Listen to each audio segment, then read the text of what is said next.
to be, okay, guys, it's going to go from 2 seconds. I'm going to hit the button. Okay. And I'll say going live. It's like, it's to get the directing to live page, and then I hit the button and then we're live. Okay.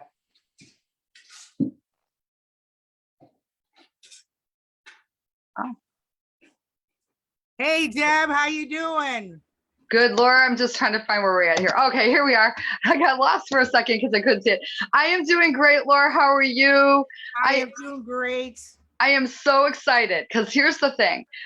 We started this to do greatness. We started this to be able to like reach out to people and get people out there to talk about their passion and talk about some of the things that they're doing and how far they've come in the years lately. And it's ironic because we have a gal today that we're going to introduce, and Laura, I'm going to let you introduce her, but I just want to say a couple things. I realized that I actually worked with her and knew her more than I thought I knew her now. Many years ago. Okay. So it sounds kind of crazy, right? Things kind of circle around and all of a sudden you realize, wait a minute, because first of all, a lot of us women have different names. Okay. Right, and then we've done so many things, we've branched out and we've branded ourselves. And the craziest thing about Maribeth is she's branded herself in so many cool things. And it's just blows my mind that I knew her, but I knew her differently. Okay. So with that, Laura, I want to turn it over to you so you can help introduce Maribeth. Oh, sounds great. Thanks, Deb. Oh, well, I'm so excited. I've been wanting to get this talented woman on for a long time, and we finally got this together. I'm so excited. Maribeth Duffy-Bolger. She is such a talented woman, and she's going to talk about all the things that she came up with to do during the pandemic. So she just wasn't sitting around gaining weight. So, but strong Christian faith, cosmetologist, Zumba instructor, and she does dog fostering for any of those people that are interested in that. But she has an amazing story about a dog, and just so you know, she's a former honey bear, and she was there in 1985 for the football where the Bears won. So with that, I'm going to get Maribeth on. Maribeth, thank you for being here today. It is my pleasure. You guys, thanks for having me. It's good to see both of you again. And we all went to high school together, which is amazing. That's another crazy part. I know. It's a small world when we all, and we used to get all of our flowers from high school at your flower shop in Lisle for all the dances, Joe's Flower Shop in Lisle. And so it is. And then Deb and I worked together at a salon in Lisle too. And just realized that we worked together. So that was really cool. It is a small world. So so do you guys want me to start with whatever, like talking about, well, I wasn't there. Tell us about you. Go ahead. Okay. Give it to us. I started off my dance career as a honey bear. And while in high school, I was on Athena. Yay, Athenas. Yeah. And I didn't make it my freshman year, and I was devastated. So I was bound and determined to make it. I just froze at tryouts. I'm not a good person when it comes to trying out for things. I freeze, and I just stood there and froze. So all my friends made it and I didn't. And so then I was determined not to not make it again. And then I did. So that started my dance career because Athena's, you had to have very high kicks and splits and be, the dancing. So then one day I was in my kitchen baking, and I heard that they were having tryouts for the Chicago Bears cheerleaders, and I thought, why not? So I sent in an application, and lo and behold, I made it. And so I was on that for 3 years. And then of course I was on for the last year they had them, which was 1985, the Chicago Bears Super Bowl. So I was captain that year, and of course the Bears won, and they haven't won a game since. So they call it the curse of the honey bears, because they got rid of us. Right. And so so we're like, well, if you want to win another game, guys, Super Bowl, you got to bring the honey bears back. So there's also a book out too, Missing from the Sidelines, which is really cool. And that you can get that on Google if you want to know anything about the honey bears and some of the histories and stuff. It's a good book. But then that started I started teaching fitness classes when I was 19. So I was doing group fitness classes, and then I love dance so much that I started doing Zumba. I now, like, I can't work at the health club. They're not opening any new classes because of the pandemic, but during the pandemic, I was working out on my own Facebook page, which is called Maribeth's VIPs, spelled with an I, Maribeth, Maribeth's VIPs, and anyone can join. It's free. And what I do is I post classes that I'll be doing. So I do fitness classes, like I'll do Tabata classes with weights or cardio and weights, and I do Zumba. I also do Zumba out on my driveway. I get a big speaker out there, and I'll get neighbors and friends and whoever wants to come, people from my classes. And they'll just come and they'll work out with me on the driveway. We were thinking about doing one today, actually. So it's all pending on the weather. So I've been doing that, and it's been really fun and keeping people in shape. And when nobody was working, I had a lot of people joining, and it was a lot of fun. So a couple years ago, my dog died. And so during the pandemic, everybody's out walking, and I was petting everybody's dog. And my husband was like, why don't you start fostering dogs? I'm like, that's a great idea, because I love dogs. And he didn't really want to get another dog. We didn't really want to make that commitment. So we decided that, I'm like, all right. So I made that phone call, Rover Rescue. And they don't actually have a home office. They just count on people fostering in their homes. Hi, buddy. He's at my feet. So I fostered during the pandemic 10 dogs. And it's absolutely wonderful. You get the dog and they're just in horrible condition. They all come from high kill shelters. And so you basically either nurse them back to health, or just, and most of them are not potty trained. So I got potty train them, nurse them back to health. It's a lot of work. It's 24/7 and 100% worth it. It's like you see those commercials with those really, really sad dogs that are really sick. And that's what you're doing, is you're helping those animals. And anybody can foster. You just go on roverrescue.com and you can do it. You don't have to make a commitment and do it, like I did every other week or whatever. They come in every 2 weeks, these dogs. So you can do it whenever you want. You can do one a year if you want, but it's amazing. So this last dog that I have now is Buddy. And I have a little miracle story. And this is, I have a very, very strong faith. And when I take Buddy for walks and all my dogs, I pray. I have a little app on my phone, and I say rosaries and divine mercies. And we took Buddy the first week I had him. He was the sickest dog I had. And they told me that he was heartworm positive. And I said, okay, I'll take him. So I hadn't had a heartworm positive dog. He had mange, heartworm, and we recently just found out that he's got Lyme's disease. And we feel like he was chained up in a basement or something and never ever outside. And because he would only go to the bathroom in our garage the first couple of days, and you could tell he had never been outside before. So because of his reactions to the outdoors, and he was very underweight, probably 10 pounds, 15 pounds underweight. So the first week I had him, we had to go to Des Moines, Iowa. My cousin was making her first communion.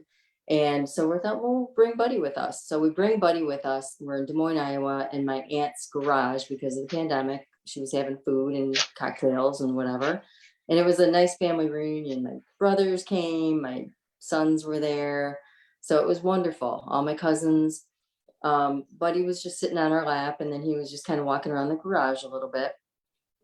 And somebody turned up the music just a little bit. It was 1 a.m. and he ran away. We couldn't find him for 5 days in Des Moines, Iowa. He had never been there before. We were absolutely devastated. He hadn't had his shots for chip or anything yet because he was really sick. And he was on antibiotics for the heartworm. So they wanted to wait to get him everything before we actually did that. So during that 5 days, my husband and I were, of course, 24/7, we were looking for the dog and calling for him. And the whole time I was doing it, I was, of course, saying my prayers. I'm like, Lord, I believe that you can make miracles happen, and I need a miracle here.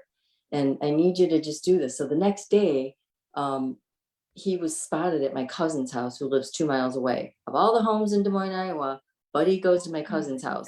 She had quail and chickens. He ate the head of a quail. The little quail had his head peeking out of the cage, and he ate the head off. Poor little guy. And then he stole a chicken. And the next door neighbors were trying to catch Buddy. They saw him. Buddy had a collar on with no tag, but everybody knew that it was Buddy because of the collar. And of course we had informed everybody in Des Moines, Iowa, that you can inform, like, all the rescue places and whatever, and put them on all the websites, that lost dogs and everything. So people were contacting my aunt and saying, we saw him here and there. And so we'd go and try and see if we can catch him. And he was already gone. But the fact that he was spotted at my cousin's the next day, 2 miles away from my aunt, he had never been there before. But of all the houses in Iowa, he goes there. So 5 days later, and as I'm praying and looking for him and calling for him, I would see little statues in front of people's homes, like an angel or the Blessed Mother. That gave me hope. I was like, all right, okay, maybe we'll find him, So unfortunately, on that following Tuesday, we had to go home. And because we hadn't heard anything in 3 days, any sightings of him. So it was a very solemn ride home. I was really upset, and we all were. We felt horrible about leaving him there and not knowing what was going on with him. And there were rainstorms that week. So it was devastating. So then we get home on Tuesday. Wednesday, Dave and I go out for a walk, my husband. We come back from our walk, and my cousin sends us a text saying, we found the dog. And I was like, what? So I said, what happened? She goes, well, Mayor, he came back to my house. And in one of my prayers, this is what I said. I said, Lord, you need to bring him back to Annie's house and then get him into a fenced in yard. So he gets caught into a fenced in yard, because nobody can catch him. He was running, so that if he's in the fenced in yard, they can catch him and bring him back. So she goes, Mayor, he was in the front yard. My boyfriend was out there, spotted him, yelled for me and the kids. They all were running 6 blocks to catch the dog. Her little kids were in their underwear and no shoes and socks, running after the dog. Wow. Some lady that they didn't even know gets in her car. To this day, they don't even know who this woman was. Gets in her car and starts going after Buddy in her car. He gets caught into a fenced in yard. She grabs the dog, brings him into the car, and brings him back over to my cousin's house. That's insane. Miracle. I mean, Yeah. And that was my prayer. I was like, just let him be found. They don't even know who the woman was. They have no idea who she was. And I was like, what a great miracle. Yeah. So we went back the next day, picked him up and brought him home and adopted him. Yeah. We're like, how can we give this dog up at this point? He's such a great guy. He's awesome. So he's now our dog. So we've had him for 4 months, and just 3 weeks ago, he was diagnosed with Lyme's disease, and poor little guy's just gone through the ringer, but we're nursing him back to health and giving him lots of love. So wonderful. But that's a good miracle story. So if you ever have, something that you need to pray for, it's important to just be really consistent in your prayer and ask exactly for what you want. And that's what I do when I pray. I'm like, Lord, just help this happen. And so many of my prayers have been answered. Might not be exactly how you want it, but it might get answered, it might not, but it might not be the will. But this was definitely the will. And when I saw these little stations, all these little statues as I was walking along, that gave me hope, because I was like, oh, there's a little angel, there's the Blessed Mother, there's, and there were a lot of them as I was walking along in neighborhoods. So it was like finding a needle in a haystack with him. Yeah. Because it was Des Moines, Iowa. So anyway, so that's the story of Buddy. It's an amazing story. So that's it. Do you have any questions? Wow. I just want to say that I'm so impressed with all you've been able to do. When you think about it, I know you're a cosmetologist like I am. I know you have a home business where you work out of your home like I do as well. And it's like, that's a lot in itself. And then you add in, doing the fostering of dogs. I have a friend who did fostering of children, and I knew how demanding that was, but it's a little different with dogs, especially when you're getting dogs that are so in such a bad place. There's so much more that you have to attend to. So then you've got to divide your time up, and you've got to get this all done. And then you're turning around and you're doing also your exercise classes. Kudos to you, because the exercise classes and stuff like that too, being able to get the stress out, being able to help people feel better, that in turn is self-gratification. So all you're doing there too, you know what I mean? It's kind of like, we talked about art therapy last week. And Lori, I said her art therapy is her flowers. For me, art therapy is making people's hair look good. It's working, especially if it's a transformation or it's just making them feel better about themselves, So to me, that's art therapy. But then when you turn around and you start to do all the goodness and greatness for all that you're doing, that's so fun. It's so enlightening to see people. And let me just say, people as we age, okay, so we're all pretty close in age here, right? People can start doing any of these different things at any age. If they have a little time on their hands, what can they do to do goodness, and especially if they have a passion in any area, So I love all that you've shared, and we did ask you ahead of time, and I'm just going to repeat this, that we're going to have you put all your information that you do, the things that you do for the, animals, put that, the rescue information. And then also, the information too on your classes, because you never know where the classes are going to go. Right now you might be doing them on your driveway and you might not have a facility, but God only knows where this could all lead, because that is something that people just love. I remember we used to do, Jackie Sorensen's aerobic dancing. That's what we used to do years ago. That was so much fun. And Lori was an Athena, and I was a cheerleader for 1 year. 1 year. You were? Yeah. I had strep throat, and I went to go try out at junior high at Herrick, and I didn't make it because I just didn't feel good, So I just gave it up then, and I'm like, that's it. I guess my years are over. But anyways, what's so cool is the circle of how this is coming around, how we've reconnected, and how we all have this. And so, we're really excited that you're able to be on with us and take the time out of your busy schedule and be able to help us, get the. I love it. Thank you. You guys are awesome for doing this too. I do work at Rush Copley Healthplex and the Eola Center on Eola Road in Aurora, but they're just not starting any new classes because of the pandemic. So that's when I got creative, because I really missed doing my classes at the club. Yeah. But and as far as the dogs go, I'm not looking for kudos on it, because for me it's coming from the heart, and like I just love it so much, and I love animals so much that it was a no-brainer. And when I know a lot of people got really depressed and still could be depressed during this pandemic. So if you do something that's a positive thing, it gives you purpose and gets you out of bed. And I had to do something because I couldn't work during the pandemic.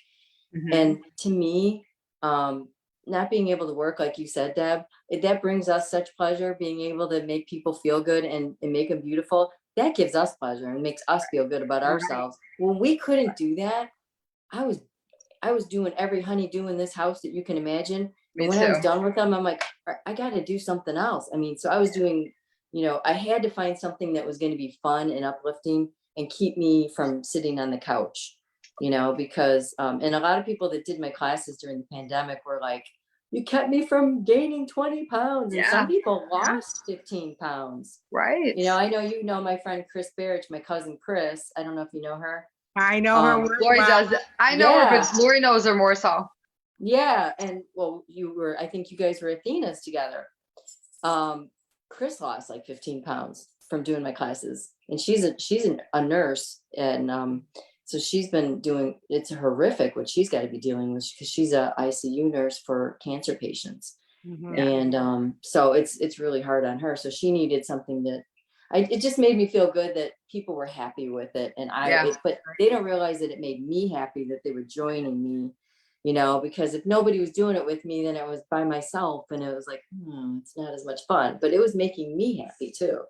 So it was a win-win for everybody, That's exactly why we love when people share exactly what they've been doing and how they've been doing it, because Lori and I don't claim to be any kind of like experts at all on any of the stuff we're doing. We bring people on and we get self-gratification from learning from other people. And it gives, we have learned, Lori and I, sometimes some of the stuff that we still practice and do and that we've been exposed to has made us better people, and it's helped us with our families, and it helps us get through different challenges besides the pandemic. We all have them all over the place, but anyways, Laura, I want to turn it over to you, because I know I could see it in your face. You got a lot to say, and I didn't want to take up all this time talking, but I just felt like I had to say all this. You're great, Deb. You're always great.